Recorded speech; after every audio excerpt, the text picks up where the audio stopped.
Hello everybody and welcome to the 80s and 90s Retro Collector.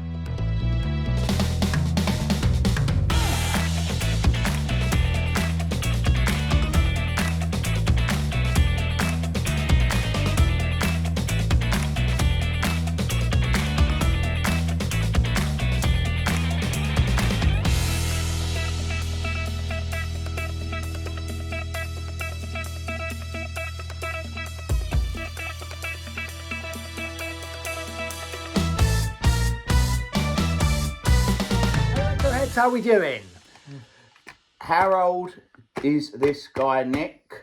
Right, well, it is 40 years since Super Mario Brothers first came out on the NES, Nintendo Entertainment System, and changed the face of video gaming forever. Wow.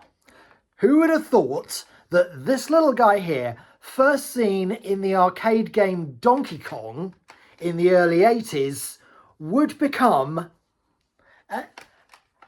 one of the most recognisable faces in popular culture, at one point even more famous than Mickey Mouse, in the early 90s. And yeah, and since then the Super Mario games have just kept coming. They have indeed. And you know, how iconic is Mario? Now, this is obviously Mario's arch rival, King Hooper, is it? Or Koopa? Something. King Koopa, also known as Bowser. Bowser, right, here we go. So these are actually little figurines that I've picked up for little Mason, because he watched Super Mario Brothers, the movie, and absolutely loved it. And I actually watched it for the first time with him, and I thought, oh, let's give it a go. I'm going to be bored or fall asleep, but he'll love it. We all loved it. Shana, Ruth, so much so that Mason said, can we watch it again immediately after? And I'm pleased he did. We loved Sonic, but Mario for us was our favourite. Now that brings me to the next question, and it's one that a lot of people ask. Sega or Nintendo was the question in the early 90s, and then obviously as we headed over the mid 90s into the late 90s, it was PlayStation, Nintendo, the Nintendo 64. So were you, I know we've discussed this on other chats that we've done on this channel, however, it's Mario's 40th, so we're going to talk about Nintendo Mario. Were you a Sega guy or a Nintendo guy? Sonic or Mario? Well, we were very much Nintendo in our house. We would have, because our parents could only afford one games console. So yeah, we weren't going to. We need to acknowledge this mug here. There we go, guys. Super Daddy-O. Got that for Father's Day. So yeah. With some good coffee in there. So yeah, so you were Nintendo and Mario. But the Sonic games were also really, really good as well. You know, there's no denying that. I think when Nintendo had a lot more games available, and I think a lot of their stuff maybe appealed to the younger demographics, maybe more so than Sega games did. Which is why Nintendo's kept going. Now, here's a question for you. What year was Nintendo formed originally? I believe it was, I think it was released in the UK in 1989, because I believe a lot of people, including myself, got it for the Christmas going into 1990 with the Turtles game and the Turtles. But was it, I know it was released in 85 in the States. What year it was formed, I'm going to guess. What year Nintendo was formed? 81, 82. That is a guess. I have no idea, I'm afraid. Right. Now, a lot of people think Nintendo was formed in the 80s. And they're sort of right. Nintendo was originally formed in the 1880s. Really? Wow. Nintendo was originally formed in 1889 It had a much longer name, which was Japanese, and I'm not going to try and pronounce it. But it was originally formed as a playing card company in 1889, which means when the Game Boy was released, it was released in 1989. April 1989 was the launch of the Game Boy. That's right. It was the same year that Nintendo celebrated its 100th anniversary. Wow.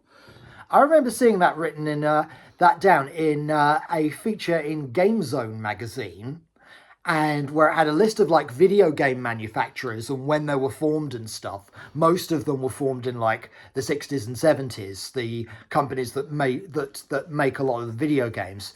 And when I saw that written down, that Nintendo was formed around 1890, I honestly thought that was sarcasm.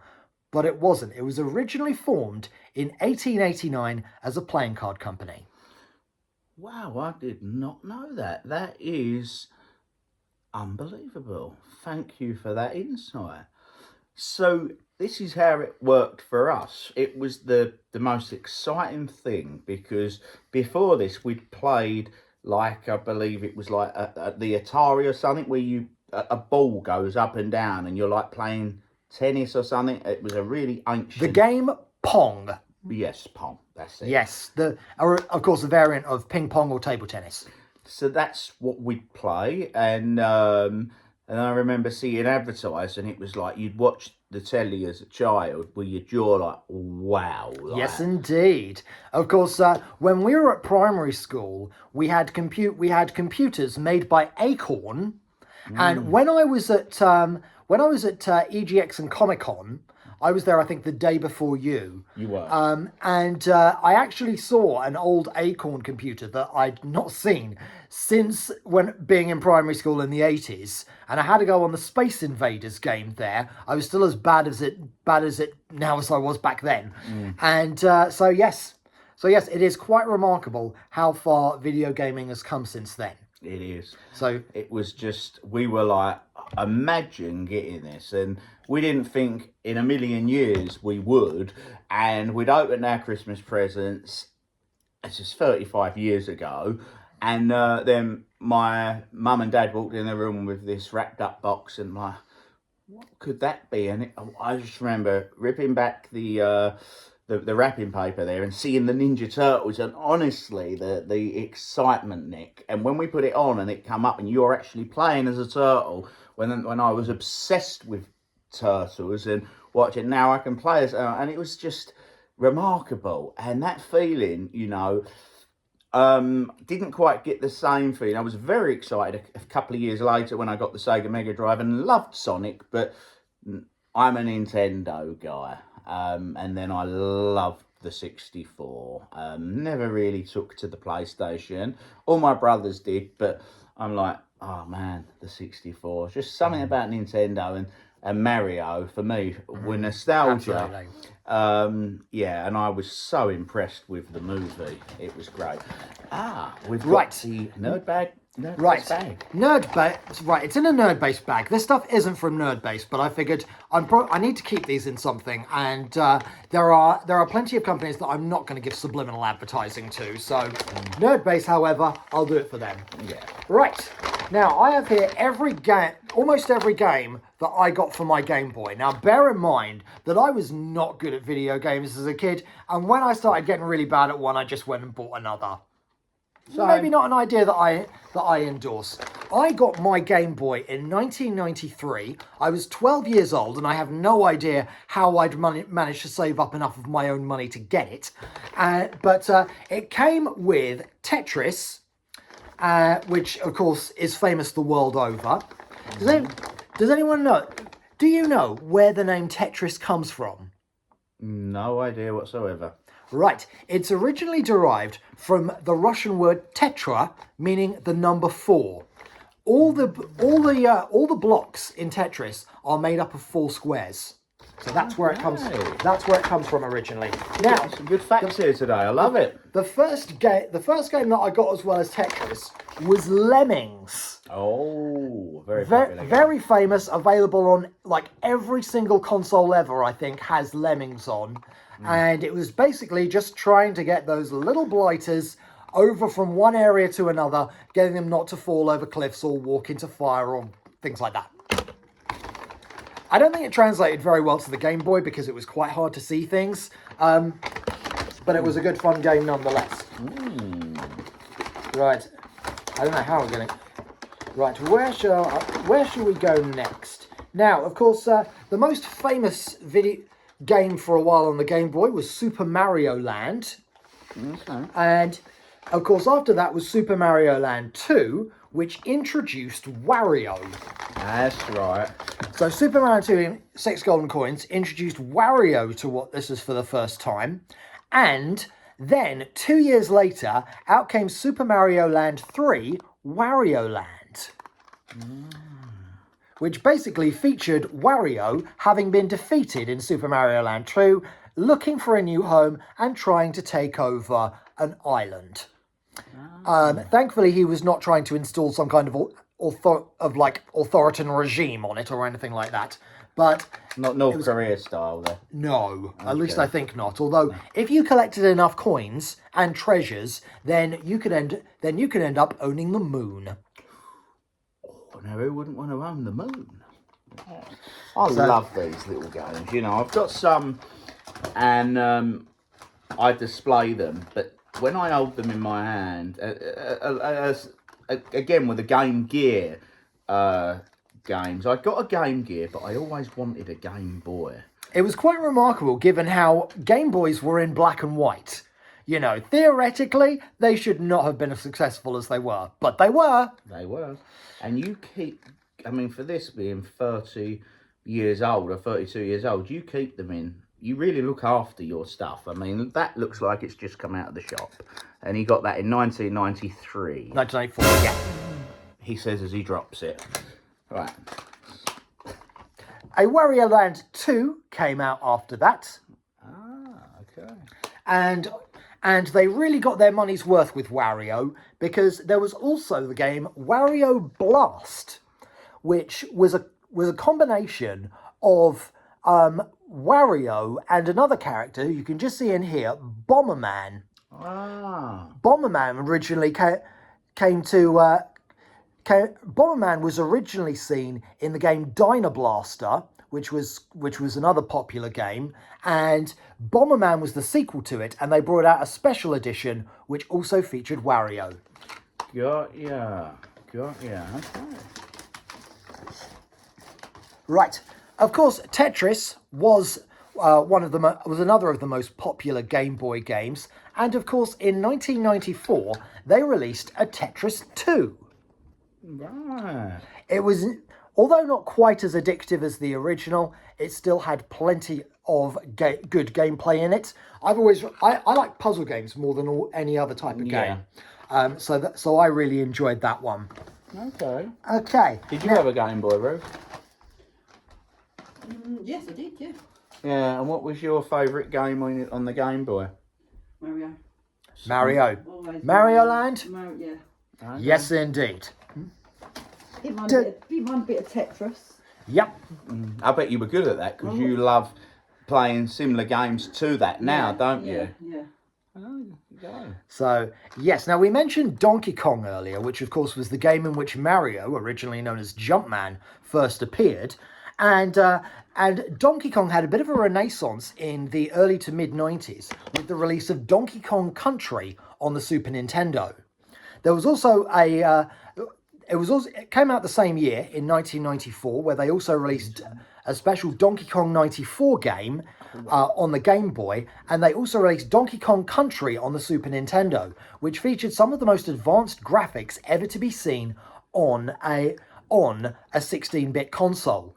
It came out on the Game Boy as Donkey Kong Land. Now, theoretically, yes, it's banana yellow. Theoretically, this should not have worked on the Game Boy, but it did. So it had you had Donkey Kong and Diddy Kong running around trying to whatever they were trying to save the world from. There was also a Donkey There was also a Donkey Kong Land 2, in which Donkey Kong got himself kidnapped and had to rely on Diddy Kong and Daisy Kong to save him. Dude. Wow, the knowledge on these games, I love it. Doesn't he know his stuff, Ruth? Right. Another favourite Nintendo character in the 90s was Kirby. Kirby first came to fame on the game Kirby's Dream Land, and he's best known as the guy who swallows his enemies and then adopts their superpowers. So anything from firing lasers to hitting enemies with umbrellas. There's Kirby's Pinball Land, which was a really good, which I really enjoyed. Kirby's Dream Land was a popular one, as was Kirby's Adventure on the NES, and this is Kirby's Dream Land 2, in which he took on even more special abilities with even more enemies. And yes, that is him running around on a hamster. The hamster's name is Rick. Good memory. And yeah, we have loads. And what else do I have? Another famous Nintendo franchise, The Legend of Zelda. It brought out a game. The Game Boy version was called Link's Awakening, and featured Link getting marooned on an island and having to basically defeat a bunch of enemies to get away from there. But asking the whole time, was it all a dream? There you go. We were looking at in Smith's Toy Superstores when we went there recently on Halloween to get some bits. The new Lego Game Boy. It looks really cool, but it doesn't actually play the games, does it? It's just an ornament. Any idea? Yeah. Well, you can get Game Boy. You can get Game Boy alarm clocks. Jeff has one of those. Jeff gave me one. Yes, he gave you that, didn't he? He did. So yeah, you can get all sorts of random Game Boy shaped things nowadays. Right. And yes, you can never have enough of them, I say. Absolutely. So yeah, like I say, I still have the Game Boy that 12-year-old me bought in 1993, but yeah, it doesn't work properly anymore. Right, here's another franchise from the 90s, Mr. Nuts. Oh, Mr. Nuts, that's the name of Ruth's brother, Nuts, isn't it? His nickname, yeah. Nuts Fryer. Righto, well this one is all about a squirrel. To be fair, the only type of character who could get away with being called Mr. Nuts. So that was an enjoyable game, and it's firework night as we're filming this. So you may hear some random explosions. Please be assured that we are not in a war zone right now. We're just doing a little show in the middle of a war zone. Right. Right. Well, and the other games that we have a few very established cartoon characters were bringing out video games in the 90s. It was all the rage. To start off with, Bugs Bunny. He had his fair share of video games in the 90s. That particular one is Crazy Castle. A bit like this fortress behind us, which fell on me just before we started filming. Yes, that is, what's his name? Bowser's Castle right there. And...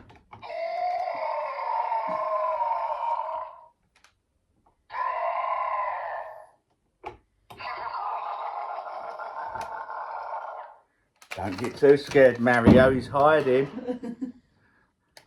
Has he gone? Yes. Okay. I think he's out of the toilet now. He's out of the toilet now, yeah. Garfield. Oh. There was a Garfield game where Garfield fell down a hole and had to do a bunch of drilling through various rocks to get himself and collect stars and stuff to get to the end of the level. Very little lasagna in this game. And Garfield, the creator of Garfield, was from the same little town as James Dean in America. And if you go to that particular town in Indiana, you will see on their big water, what's it there? That, you know, they have these big tanker things in America, don't they? Like Paramount. And that one's got Garfield on one side and James Dean on the other. So that's the two things that make this tiny little town in Indiana famous. Impressive. There you go. So I know some stuff as well, not just him, you know. Hey, Mario. Would not no, have put, I don't. Would not have put Garfield and James Dean together. So there we go. Right, I have 2 Tiny Toons games. I love Tiny Toons. You had your Disney kids, you had your Hanna-Barbera kids. I was a Warner Brothers kid. Same. So there's Tiny Toon Adventures, Bab's Big Break. What was you, Ruth? Would you have been like Warner Brothers with like Animaniacs, Tiny Toons? Would you have been like Flintstones, Hanna-Barbera, and who else would we have had there? Disney. Disney. Yeah, Disney. I would have been Disney. Fair enough. Yeah. Yeah. Okay. Here's the second like one. Warner Brothers, like the old Bugs Bunnies. And things. Absolutely. Yeah. Absolutely. There is the second Tiny Toons Game Boy games, Montana's Movie Madness, where basically you're running around a bunch of movies where you've been cast as the villain and have to try and make yourself the hero. Oh, interesting. You had a big collection of Game Boy games, didn't you, matey? Yep, and the last one, we mentioned them earlier, Animaniacs. Yes. So Yakko... I bet you don't remember the song. It's time for Animaniacs, and we're zany to the max. Do you remember that, Ruth? She's cracking up. It's the Animaniacs. We're zany to the max, there's baloney in our slacks. We're Animani, totally insane. Animaniacs. Boom. Right, so there you have it. Wow, So there you have it, impressive. retro heads. All my Game Boy games. Impressive stuff. Happy birthday to Mario, who is 40. He's catching up with us, Nick, isn't he? And he does look well for his age. 40th. Mario's birthday today. It's this week. It's the 40th anniversary of the release of the original Super Mario Brothers game. It's my daughter's birthday today as well. Yeah, yeah. Ruth's daughter's 60th today. So, yeah. Shana's birthday's coming up soon as well, isn't Shana's it? birthday's Sunday. Sunday, Yeah. She's going to be 43 on Sunday. So she's going to be 9 on Sunday. And yeah, because you've come to all of her birthdays, haven't you, mate? So there we go, Uncle Nick. So anyway, retro heads, we want to wish this man and Mario happy birthday. Thank you for joining us. I'm now going to pop over to Mr. Badger that has done some stuff for us off where he is in his little setup.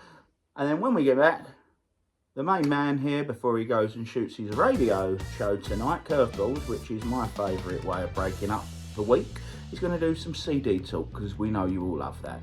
I will catch you all soon.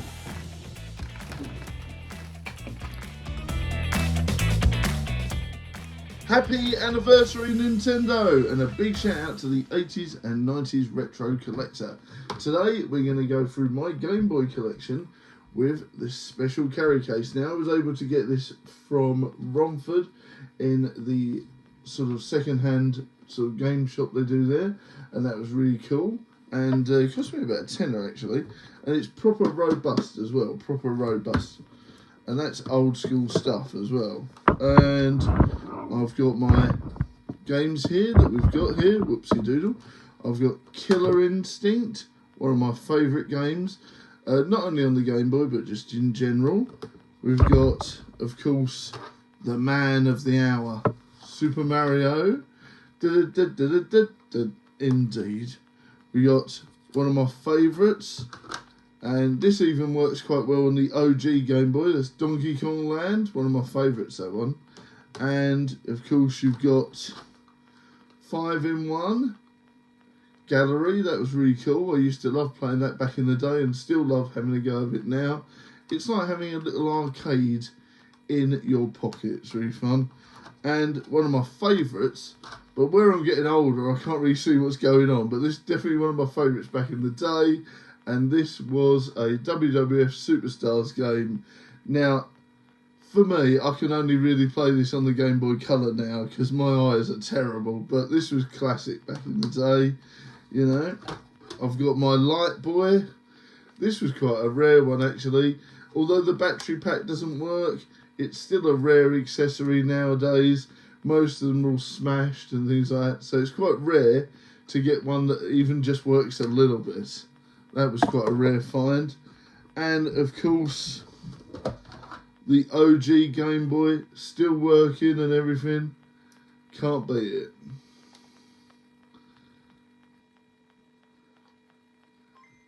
There you go, that classic sound. And a good old bit of Tetris as well. So, always good. And I absolutely love collecting retro games when I can. Going to all the boot fairs, going to all the different things that you can do. Oh, they're so great. And I love finding a bargain in Romford and other areas.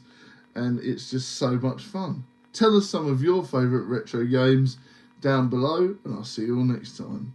And a big shout out to the 80s and 90s retro collector, everyone's favourite Mr. Nick Field, and everyone else. Thank you very much for letting me be part of this video. I'll see you soon. Hey retro heads, it is Nick here, and it is time for another edition of random stuff that I found lying around from the 80s and 90s, and let's talk about it. I've got a few CDs down here. Here's Mario. Coolest thing from the 80s and 90s, no question. And well, I've got a double DVD here of two films that with a very random connection: Calendar Girls and The Full Monty from the late 90s, and of course they both consist of various women who got their kid off and various men who got their kid off. So, interesting combination there. Both a pair of very good films, by the way. Definitely recommend you check them out. And I found a couple of albums from the late 90s. Okay, strictly speaking, one of them is a compilation, but we'll get on to that. First up, Lisa Stansfield. This is a album of hers from 1997. It features a top 10 hit of hers called The Real Thing, and it came out just after a remix of People Hold On, which she worked on with Cold Cut in the late 80s, came out and was a hit again in early 1997. It also features another top 40 hit of hers, which was a cover of Barry White's Never Never Gonna Give You Up. The video is quite funny. It featured her walking around the street with no clothes on. We don't endorse that behaviour here. Another one that I have is Macy Gray and her debut album On How Life Is. Macy Gray sort of like jumped in 1999, so we're very edge of the 90s here.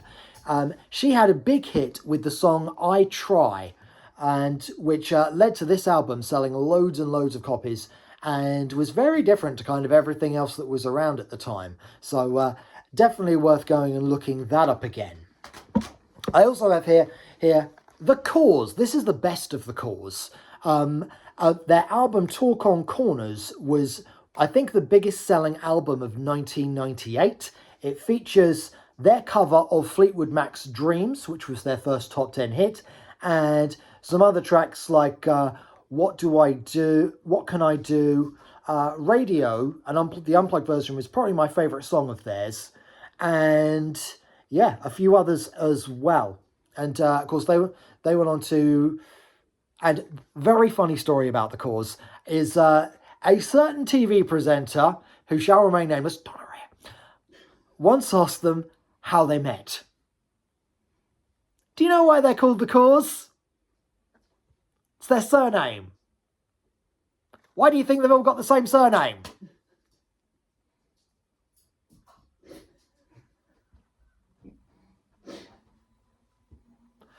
With that, thank you all for watching, and I will be back with some more random CD stuff for you very soon.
Hey Retroheads, it's Nick here. This may not be the first time that you've seen me in this location, dressed up like this. Yes, we are filming a few videos back to back. Welcome to being a YouTuber.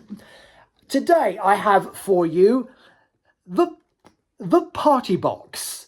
Fun-filled party anthems. Let's have a look at what's on this. Spice Girls and Spice Up Your Life, which was one of their number ones, and it was from 1997, where you could not get away from the Spice Girls for Love Nor Money, but I still think that's a pretty good pop song. Even though they started singing randomly about yellow men in Timbuktu. Next up, Jerry Halliwell and Bag It Up. This was from Jerry Halliwell's solo career, and that was one of her number ones. Louise, and let's go around again. Louise, who used to be in Eternal, and then went on for being known for being married to Jamie Redknapp. So that was her cover of Kool and the Gang's Let's Go Around Again. Spiller, Groove Jet If This Ain't Love, which of course featured the vocals of a then very little known Sophie Ellis-Bextor. And of course famously beat Victoria Beckham to number one. That was such a fun moment. That's 25 years ago this year. Next up, Madison Avenue and Don't Call Me Baby, which must have been released, I think, 3 or 4 times before it finally got to number one. Bamboo and Bamboogie.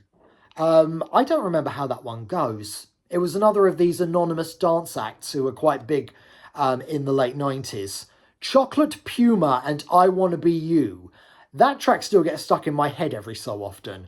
It's a good one. Shaggy, Boombastic. Boom. Yes, indeed. Can we remember what advert that was featured in? Ruth, I know. Ruth.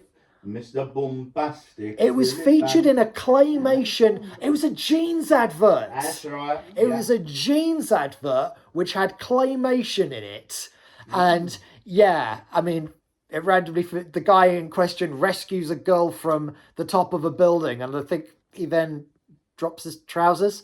I don't know whether it's to do. I think it's not for anything too suspicious. I think he just wants to show off his Bombastic underwear. Boom. Mr. Bombastic. Right, next up, Althea and Donna and Uptown Top Ranking. That was number one in the 70s, I think, or early 80s. I'm going to have to look that up. It was a bit before my time anyway. And yeah, I don't think they released much else. Pat O'Banton and Baby Come Back. Yes, indeed. That was a collaboration with 2 of the brothers from UB40. And I'm going to be honest with you, I wasn't a big fan of his. But never mind. Next up, Eternal, featuring BB Winans and I Wanna Be the Only One. The only track from Eternal that went to number one. Eternal were my favourite band when I was 13. And you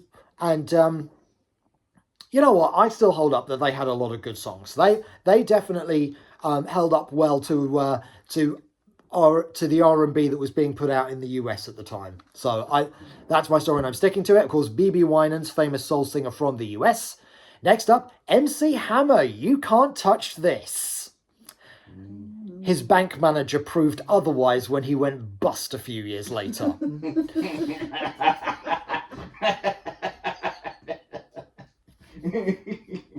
Next up, Inner City and Good Life. I still maintain that is one of my favourite songs of the 80s. It's a good life. Yeah. Absolutely. Next up, Casey and the Sunshine Band. That's the way I like it. I like it. Excellent. I need an audience like you for more of these videos. Well, we're going to be at your next comedy gig doing the singer. Come on, Nick, you are the best. Don't forget to tell them all where they can see you this month, because we're going to go, aren't we, me and my mum? Next up, George McRae and I Can't Leave You Alone. George, that's not a good thing to brag about. I don't remember that song, and maybe for the best. One thing I do remember, though, however, is the next one. Hot Chocolate and You Sexy Thing. Of course, brought back to life in 1997 when it was featured in the Full Monty. Next up, Tavares and More Than a Woman. I'm going to assume that's a Bee Gees cover. Yeah. I'm also going to assume it was the Bee Gees who sang that originally. That song was covered a few times in the 90s. Less said about 911's cover, the better. Next up, Gonzales and Haven't Stopped Dancing Yet. That was another track that was covered a few times in the 90s, including by Mick Brown and Pat Sharp, if anyone remembers when they briefly had a pop career. And finally, Ashford and Simpson with Solid. Presumably by probably a cover by that one. I'm assuming Simpson is not Bart. Or Homer. Or Homer, or Lisa, or Marge, or Maggie. Or Grandpa. So yes, the Party Box. That was soundtracking parties in the 90s. I say it did. Well, those were the songs from the 90s and beyond. It came out in 2003. So there we have it, listeners. Another trip through compilations and seeing how much random trivia that I can remember from the songs as I can. I hope you've been entertained. Don't forget that you can find me on all the socials at Nickfield Media. You can also hear me every Wednesday at 8 p.m. on phoenixfm.com. I'm due to be there very soon at the time of filming this, so I better hurry up with this outro. And don't forget, you can, if you go to @Nickfield Media on the socials, you'll be able to find out where you can see me performing comedy shows around London and Essex very soon. In November, I'll be performing I've got gigs in Camden, Piccadilly, and out in Grays coming up very soon. So, yes, hope to see you at one of those very soon. I've been Nick Field, this has been the 80s and 90s Retro Collector, and you have all been rad and happening and all those other adjectives we used back. Groovy, which Awesome. we all used in the 80s and 90s. And when we use them now, youngsters look at us and look very confused. Yeah. And embarrassed. Wow.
You're watching the 80s and 90s Retro Collector. Subscribe